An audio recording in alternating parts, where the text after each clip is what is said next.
ભારત સરકારના અન્ન અને જાહેરાત વિતરણ કૌશલ્ય વિભાગ અને ગુજરાત સરકારના અન્ન અને નાગરિક પુરવઠા વિભાગના સંયુક્ત ઉપક્રમે ગાંધીનગરના ખાતે રેશન સંચાલકોની જનપોષણ કેન્દ્રની 5 દિવસીય તાલીમ સંપન્ન થતા ઉચ્ચ અધિકારીઓના હસ્તે પ્રમાણપત્ર એનાયત કરવામાં આવ્યા.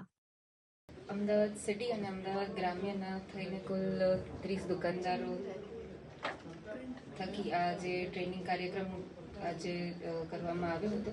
જનપોષણ કેન્દ્ર ભારત સરકારના ઉપક્રમથી અમદાવાદ સિટીમાં ઓલરેડી 15 દુકાનો એવી છે જેને પાયલટ પ્રોજેક્ટ અંતર્ગત ચાલુ કરવામાં આવેલી છે અને આ બીજા જે દુકાનદાર મિત્રો છે તેઓ આ પ્રોજેક્ટમાં જોડાવા ઈચ્છુક છે અને તે આ જનપોષણ કેન્દ્રનો જે કોન્સેપ્ટ છે જેમાં સરકાર દ્વારા પીડીએસ અંતર્ગત જે રાશન આપવામાં આવે છે લાભાર્થીઓને એની સાથે સાથે દુકાનદાર અન્ય બીજા પણ જે પોષણયુક્ત પ્રોડક્ટ્સ છે અને એમની દુકાન પરથી વિતરણ કરે અને એ કઈ રીતે કરી શકે એમાંથી દુકાનદારને પણ આવક કઈ રીતે થઈ શકે એના માટેની એમને તાલીમ આપવામાં આવેલી હતી. બેંક લોન લીધી, સામાન્ય રીતે 10,000 તો હપ્તો ચાલુ થઈ ગયો ત્યાંથી. એ તમે આ વિરેનભાઈ જે બેઠા એમની સાથે ચર્ચા કરી? ના, રાજેશ પ્રજાપતિ સાહેબ બધું કરાવશે. आपका नाम और परिचय दो.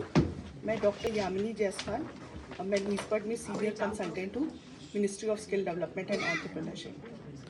क्या कहोगे, अहमदाबाद में राशन दुकानदारों को तालीम दी गई है और सर्टिफिकेट भी इनायत किया गया है, किस सिलसिले में कार्यक्रम का आयोजन किया गया?